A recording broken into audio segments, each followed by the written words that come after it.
Welcome back, everyone. In closing out day 3 of our Retirement Academy is going to be Steve Davis and his team at John Hancock on the Modern 401k Advisor. Steve? Great, thanks, Justin. I'm going to turn it over to Katie, who will kick us off.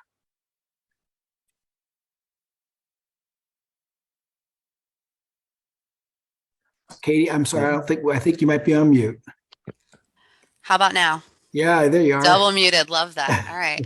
Well, hey, everybody. Thank you so much for having us today. We certainly appreciate our partnership with Definiti and look forward to bringing you some really good content today. So my name is Katie Boyer-Malloy. I am new to the John Hancock team and again, very excited to be able to work with this great group of people today. So we have a really exciting presentation for you. I'm joined by some very, very brilliant colleagues who are going to be leading the presentation today. So let me start off.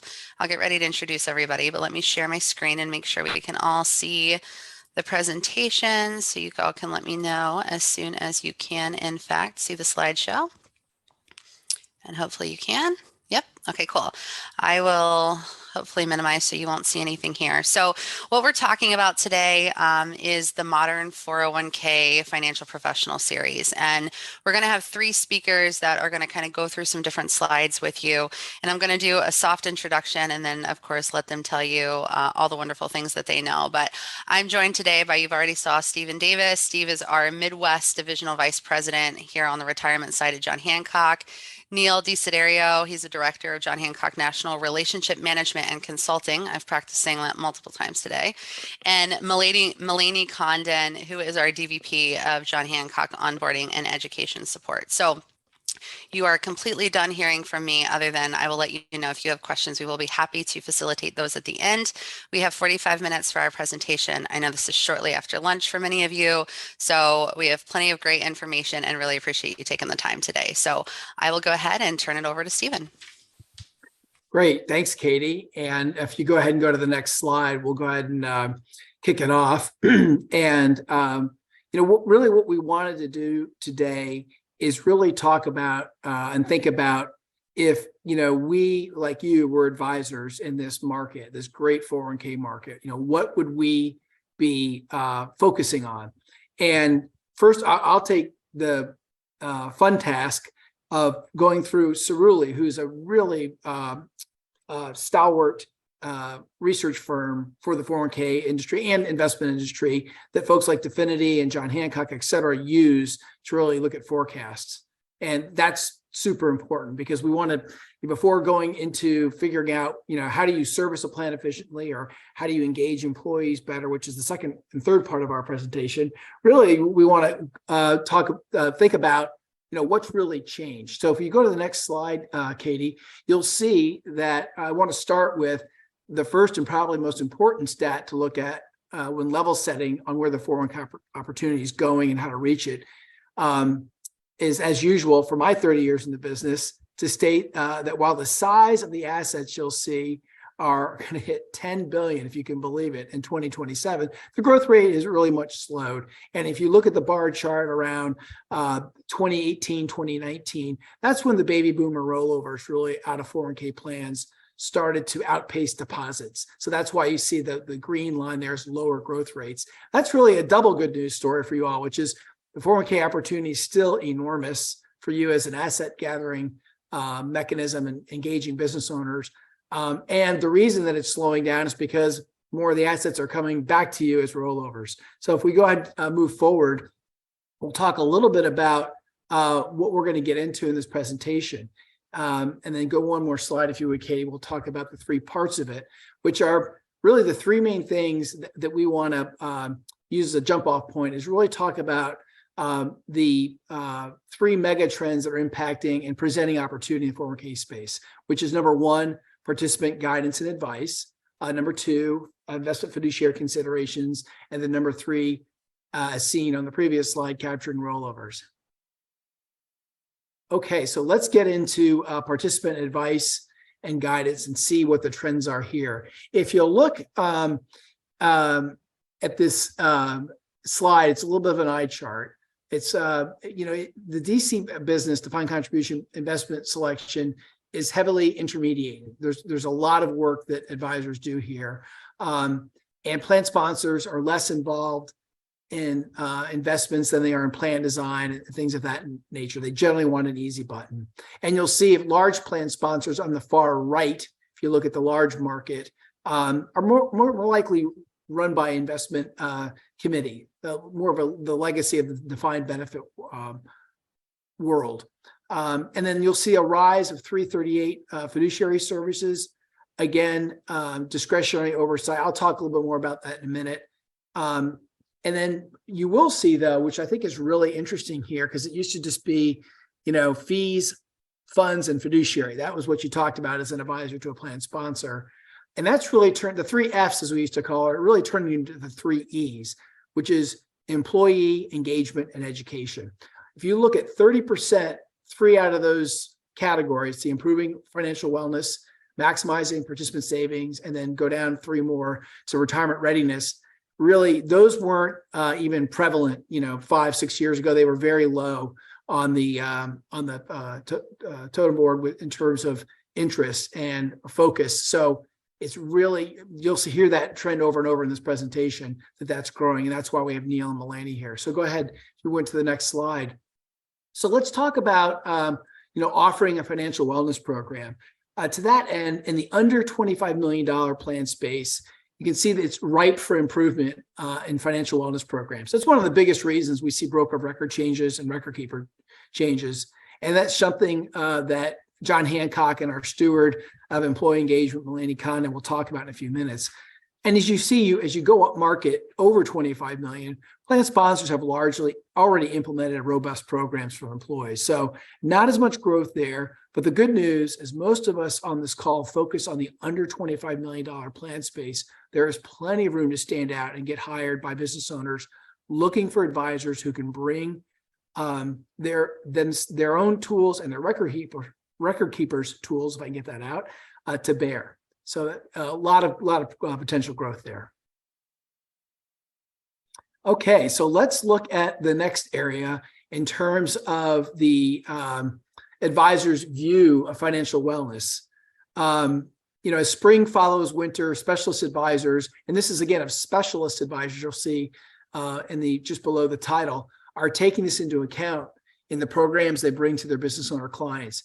Many of these advisors have instituted these services and are using it as a key evaluation tool in selecting TPA and record keeper partners. And I will tell you that something that Definiti and John Hancock in our partnership with you and your clients are glad to hear, because it's something for sure that, again, it's a big growth area and we're putting a lot of investment into.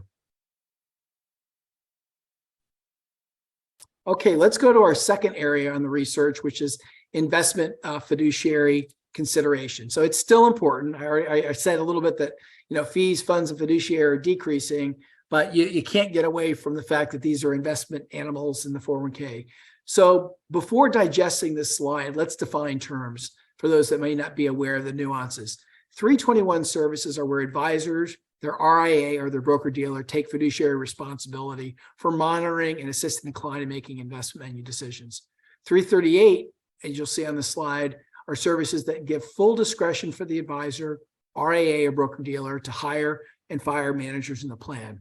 So when considering which level to provide, you'll see that in general, 321 services to plans begin to be used when an advisor's block of business begins to exceed 10 plans in that first box.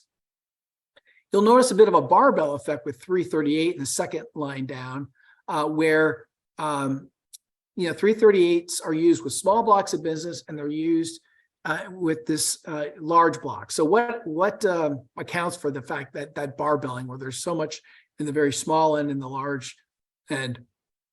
Well, you'll see on the third line down under outsourcing that advisors are wise in segmenting their business. I mean, when you think about fiduciary services, the first, second, and third thing to think about is segmenting. The advisors that are smart are using the services that providers like John Hancock build into our products, like Morningstar, Wilshire, Mesro, et cetera, until they, the advisor, reach a critical mass of 25 plans or so. And then they begin to use their own services or meld that with it. So they're being efficient by using that down market. And as they get more customized in the larger market, then you'll see them use more. And finally, you'll see that at the bottom, that the fewer plans FAs manage, the more interest they have in 316 services like those offered from Definiti, which is the tasks of discretion and administrative tasks for the plan. And although I would add that the growth of these services is very high and something that we, John Hancock, turned to Definiti for. Okay, let's take a look then at the, what plan sponsors look at in terms of importance of this. The good news is that regardless of the market segment, plan sponsors place a whole lot of value in getting this kind of fiduciary assistance. So words of the wise is to have a well thought through segmentation of where you would use your own firm's 321 or 338 services, and perhaps with the smaller plans, sort of a mass customized approach where the record keeper through Wilshire, Morningstar would make it efficient. So you have to think about a little bit where you want to implement mass customized tools that are built into the record keeper before using your own. You'll hear a lot about how servicing plans is becoming to advisors, how they're working on that. When our next speaker, Neil, talks about maximizing service efficiency through leaning on folks like Definiti and John Hancock. So again, you can spend your time here if you know that someone's taking care of the rest of the parts of the plan. Really quickly, this slide has so much information on it. Again, I know you'll have copies of this, but if I were to pull out a couple of tidbits of what's important in terms of the digital capabilities of a plan sponsors are going to want to know how you go about vetting the record keeper. So this really talks about advisors' importance to them of vetting a record keeper and a TPA partner. And although investment, option availability continues to see, you see it up there at the top to rank high, it continues to fall as having every fund in the universe has really become table stakes. Data security and cyber have become much more carefully scrutinized in record keeper RFPs. I know when we respond to them, you'll see that has taken a much more of a center stage, and you will for sure want to know what your TPA and record keeper are doing in this vein. It's safe to say that Definiti and John Hancock's investments in cybersecurity have gone up tenfold, even compared to 5 years ago. So finally, while costs continue to be important, you'll see the trends of administrative support and employee engagement continue to move up in importance.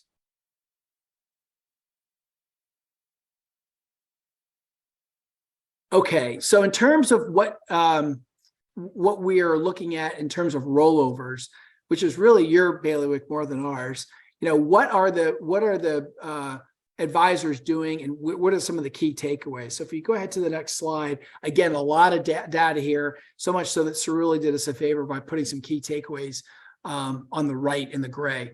So you can see that the key takeaways are the larger the rollover, the higher the chances are the advisor will handle it themselves. John Hancock, we only sell plans through advisors like Definiti, so we will let you set the asset size of where you want to get involved. So in terms of where the rollovers are going and the sizes, all I could say to you is that you tell us, and if it's, for example, some advisors say if it's below 50,000, you please take care of it so I don't have to worry about it. And if it's above 50, if you get some inquiries of a terminating employee, please let me know. And I would just say a bit of a self-serving comment here, but be careful of record keepers whose charges are so low, their required revenue is so low that they're forced to compete with you on the rollovers. I just want to, let's just say John Hancock doesn't ever forget who brought them to the dance, and it's you. And it's really important to us. And I know Definiti feels the same way. Okay, so let's go to the providers and how they foster a better relationship and more participant relationships. It's interesting if you look at this slide, if you tally it up, the categories of where people get introduced. So if you tally up no source, third one down, family member or coworker or online media, you get to 30%. So it's interesting that, is that, you're still seeing really no source for financial advice and rollover assistance outpacing almost everything else. So the key for this slide is that unless you get involved with the administration, which is what Neil's going to go through, and Mulaney, employee engagement, but do so carefully and efficiently, you'll be behind. If you don't do that, you'll be behind no source, family member, or media for rollovers. So I can just tell you, it continues to be very important. And then in terms of our last, slide here, simply by spending time here today with John Hancock, Definiti, and the other providers, you've really doubled your odds, if you look at this slide, of getting into the flow of rollover and retail opportunities. So again, we looked at the investments, we looked at employee engagement, we looked at fiduciary considerations and rollovers. And all I would say is getting involved in your plan is key to making this a part of your business that brings in ancillary assets. And then the next two parts of this conversation, I'll turn it back to Katie, are going to be about how do you do it and do it carefully so that you don't end up buried by trying to assist with the administration and employee engagement. So Katie, back to you. Awesome. Well, I'm going to pass this over pretty quickly. We're ready for section 2, and I'm going to try my very best to keep this to the 45 minutes. So Neil, I will pass it along for you to tell us about service efficiencies in their practice. Thanks, Katie, and good afternoon, everyone. My name's Neil Desiderio, and I'm a director at the John Hancock of the National Relationship Management Team. My team is responsible for the success of our customers throughout the nation, and more specifically, the Central and Midwest Division. But really, I'm here today because, like you, I'm passionate about helping people save for their future. And the service team that I'm here to speak to you about are just as passionate. But if you also care about delivering great results for your clients, doing what's best for participants, and believe that great relationships and service still matter, we know you're going to want to hear about our approach. So that's what I'm going to do. I'm going to do for you today. You can go to the next slide for me, Katie. So when I'm going to talk about our need-based approach to service, but really when I talk about relationship manager, you'll hear me talk about this a lot, and that's my team. We are what we like to think of as the quarterback of the service team. So just keep that in mind as I go through this presentation. But the foundation of our relationship management team is my team, so the National Relationship Management Team. Our team is on demand and ready to answer any questions you may have about your book of business and help with our products, service, and tools. Really, we're that blue bar at the bottom of this graph, right? So things that you might call on us for are plan pricing and benchmarking, book of business reviews, developing participant education strategies, or plan management and online tool support.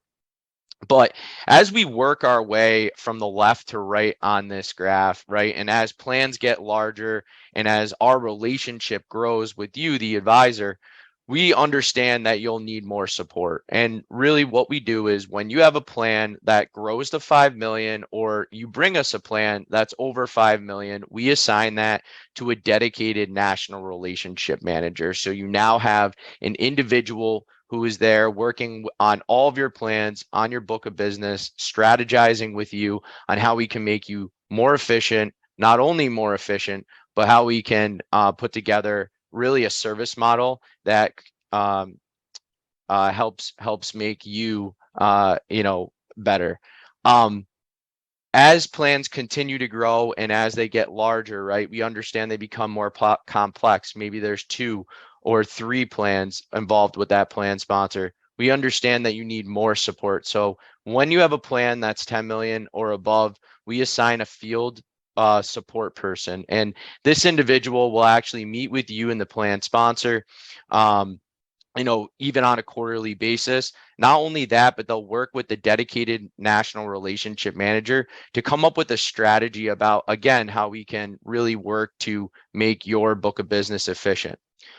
Really what this service and what this model allows us to do is we can accommodate startup plans to billion-dollar plans. So, basically what we've done here is as plans grow, we know that they require more specialty and more service, and that's really what this model aims to address. You can go on to the next slide, Katie. Thank you. So what does the support team look like at John Hancock, and what type of resources do we have available to you, as well as plan sponsors and participants? The cool thing is we're really flexible to who does the work, right? So you, Definiti as the TPA, or us, but it's based on your value proposition as the plan sponsor and the advisor, right? It's the relationship manager's job to work on with you to ensure that we are creating the customized and flexible approach, right? So you'll see I talked about the relationship manager being basically the quarterback here.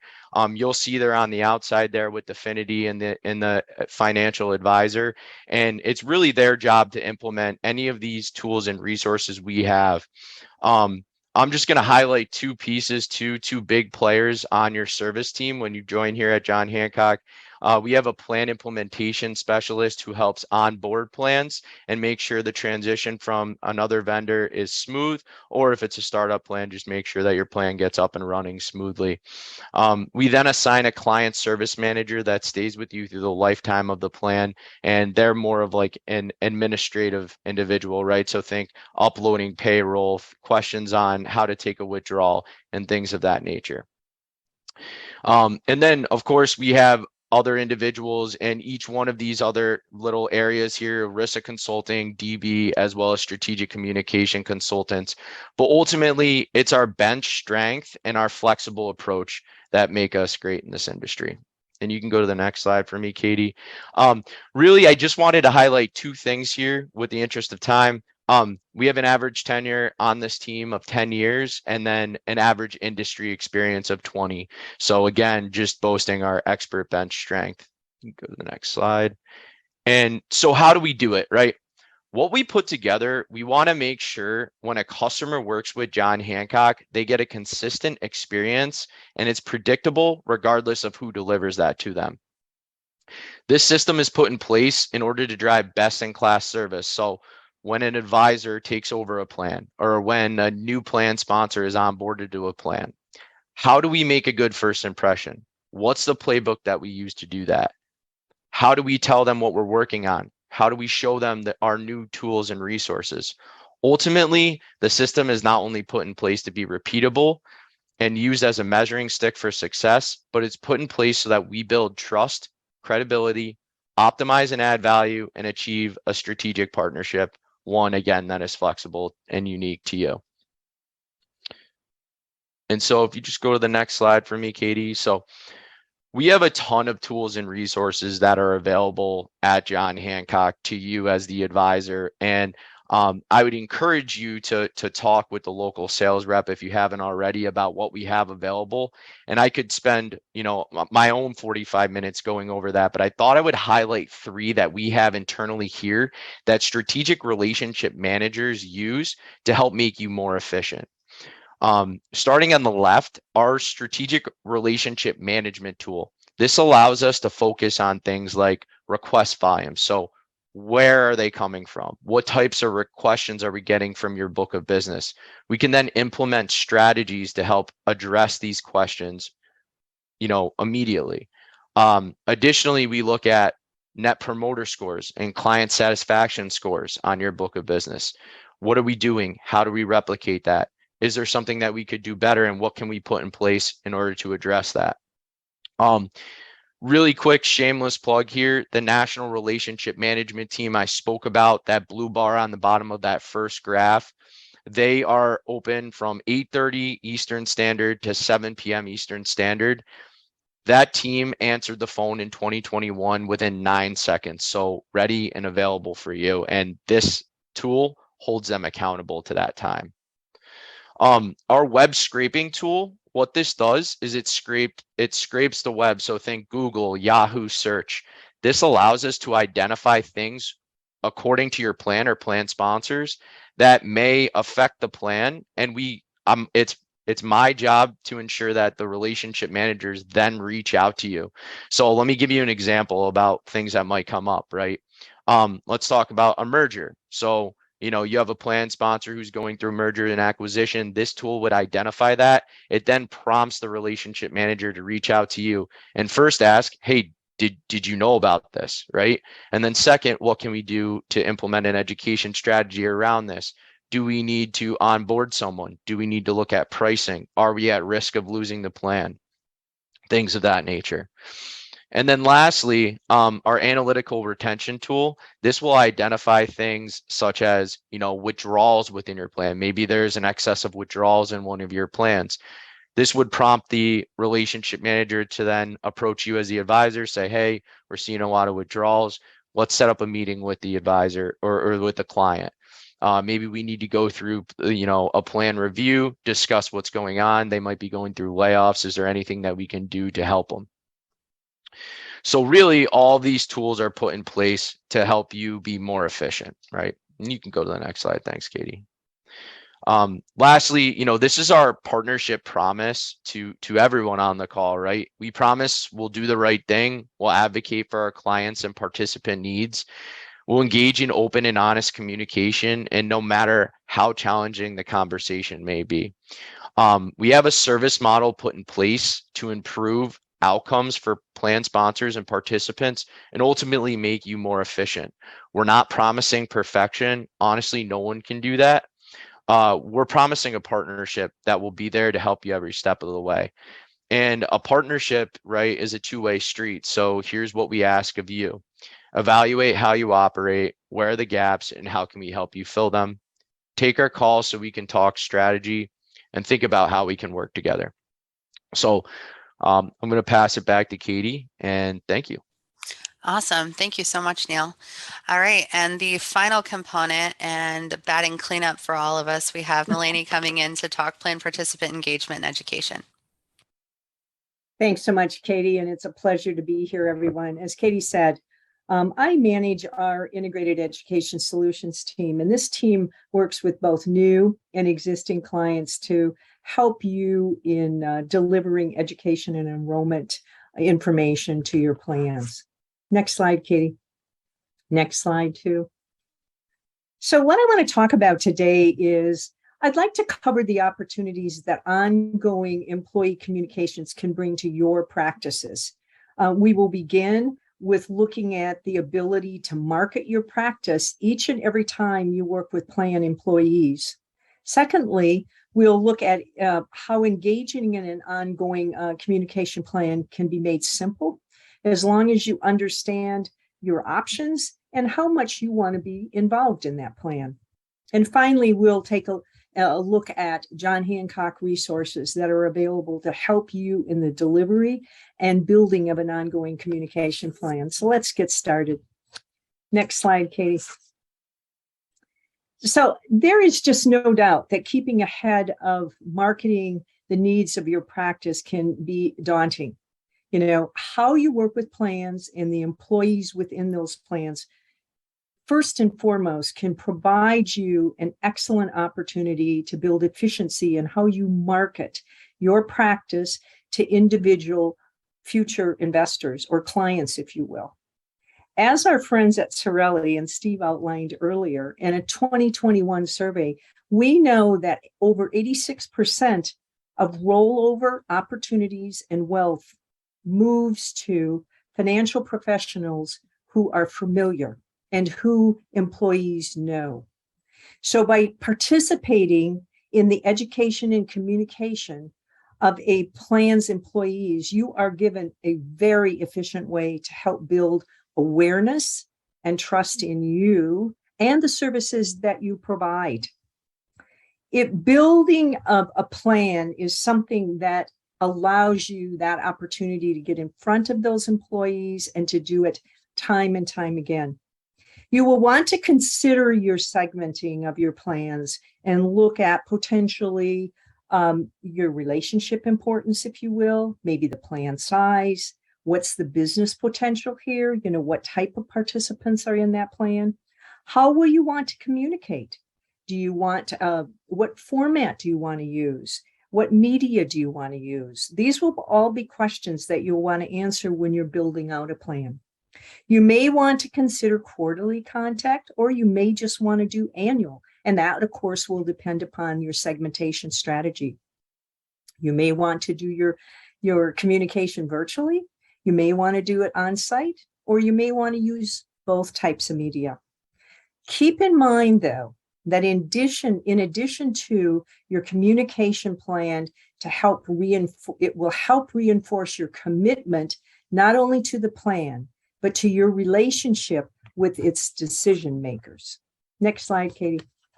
And next slide. So at John Hancock, what we believe is that when it comes to employee education and communication, one size or one option does not fit all. It's important that you have a variety of options available, and we have the resources to help to support your needs and your decisions on how you want to build your plan. Learning and communication has changed dramatically in the last 5 to 10 years. Not only do different age groups communicate through different technology, but so do different industry groups. The once in-person, on-site gold standard really no longer prevails. Employers are looking for different ways to engage their workers that provide less interruption to their businesses. In addition, there's no doubt that COVID highlighted and heightened our awareness of non-traditional methods of communication and the potential efficiencies that they provide us while maintaining effective communication. When building a communication plan, consider these resources to help you market to your existing and new business. What approach are you considering for your block of business? What segmenting, what type of engagement will work for your different segments? What media are you considering? Will a Zoom webinar work? Will a pre-recorded video work? Will on-site communication be a part of the plan? If so, will all your plans receive the same type of support? At every point, John Hancock offers resources that will help you with your choice. Our lineup includes electronic support through a robust online enrollments experience and ongoing education support, easily accessed by a smartphone or our smartphone app. Our call center supports enrollment needs on a one-to-one basis. For a quick overall of the benefits of joining the plan, one-off newly eligible employees can join our weekly meetings held in Spanish and English every Tuesday. If you're looking for more customization, please consider working with our dedicated virtual support team. They can help you highlight your services and your ability to support those employees. Finally, there are times when on-site and visiting in person to a client are necessary. We can provide an educator, or we can provide the customized materials you'll need to deliver the education meeting. Either way, our jhpdfekit.com site is the one-stop spot for all the materials that you will need for your plan. Next slide, Katie. Next slide. In addition to these resources, John Hancock also offers another tool to keep you in front of potential clients. Our Plan Manager tool is a way for you to customize your communication plan. Beyond those resources that I already talked about, we offer a one-stop option to support the building of your personalized plan for your plans. Our Plan Manager tool allows you to choose a level of involvement that you want. The frequency of contact, what type of content do you want to deliver, and etc. From there, we customize a suggested approach with an outline of activities. You will receive a customized calendar and the appropriate materials. And at any time in the process, you can add, delete, or change your plan. In addition, you can share your plan with clients through a customized document that highlights what you're looking to do for their employees during the year, financial wellness, if you will. You will receive email reminders as activities approach. And the tool offers a robust library of materials, and it allows you to create a customized email campaign for participants if that's something that you find effective. Access is available through our advisor website or retirement.johnhancock.com in the financial professionals section. Next slide, Katie. So in closing, we've looked at how building a communication plan can offer you an efficient, effective way to market your practice and your services. In addition, we discussed the options that your John Hancock partnership supports to help you deliver a plan, and how our one-stop plan manager can offer a quick, easy way to help you build your plan. If this approach is interesting to you, don't hesitate to reach out to your John Hancock representative. It's been a pleasure to talk to you today. Thanks so much. Back to you, Katie. Awesome. Thank you so much. So we're closing here with just a couple of slides, just again, letting you all know who your John Hancock Regional Sales VPs are, where you can find our information on the web. So I do believe the slides, I think, are provided in some material after the fact. So if you don't have a chance to jot this down, certainly feel free to reach out to us for additional information. But one of the common things that you heard over and over again is the discussion of partnership. And that's really how we view our relationship with Definiti, with our advisors. And I mean, that's really, I think, the strength. We all work together to provide great retirement outcomes to our plan sponsors and participants. So thank you all so much for having us. I do believe we're really close on time here, but we're certainly happy to stick around here for the next few minutes. If anyone had any questions that we can answer, happy to do it. So let us know if there's anything that we can answer. And again, thank you for having us. And we appreciate you taking some time to join us today. Thank you all. That was an amazing presentation. We got one question in, and I think it was targeted to Steve directly. For those advisors that don't 100% specialize in qualified plans, what would be the one technique or service that we could learn, parentheses, still from the specialist? I really think it's a couple of things, and I'll let Katie and Neil and Melanie chime in as well. I think it's really the fact that they're problem solvers, right? And we didn't get into a prospecting tool that we have, but we have a prospecting tool that you can actually pull up red flags. And we're actually doing a webinar coming up, and I know Definiti knows how to get you there too. But really what it does is it allows you to look at plans geographically, and look at the issues that ail them, right? And generally, we probably hit on some of those today. But in terms of participant engagement, they're not pleased with their administration. So by going into if you go to the same website Melanie mentioned, retirement.johnhancock, you can go to our prospecting tool and pick out red flags and talk to your John Hancock person about what some of those red flags are and how that plan benchmarks against plans in their peer group, in both geographically and by industry. And once you find those, then we can help you figure out how to solve it. I don't know, Melanie or Neil or Katie, if you all have any other thoughts there as well. I think just in general, the concept of being able to provide proactive service, right? We're looking for problems before they have to become big giant problems, right? We're trying to save us all time, build efficiencies where we can by sharing information. And I think that's a big key to the partnership with John Hancock and with Definiti and with you as advisors, is that we're all providing each other resources to have a good client experience overall. Yeah, and I think further too, I mean, we're here to support you, right? So if you have questions and you're not familiar with process and procedure, there's always someone that you can reach out to, because that's what we're about, is helping you look good in front of clients, because that makes us look good. So, yeah. Great. Thank you for that. So that concludes our questions as well. And that will be the last session we have for today. So I want to go ahead and give a big thank you to our presenters today, Cassie Churchill with Voya, Jen Cross with Definiti, and the entire John Hancock team. We appreciate you for taking the time out to speak with us today. You can join us tomorrow for day 4, We will hear from American Funds with the Washington update. You'll hear about Definiti's newest payroll integration, Definiti Direct, and Transamerica on HSAs and emergency savings. Thank you all for your time, and we'll see you tomorrow, same time, 1 p.m. Eastern. Have a Thanks, good everyone.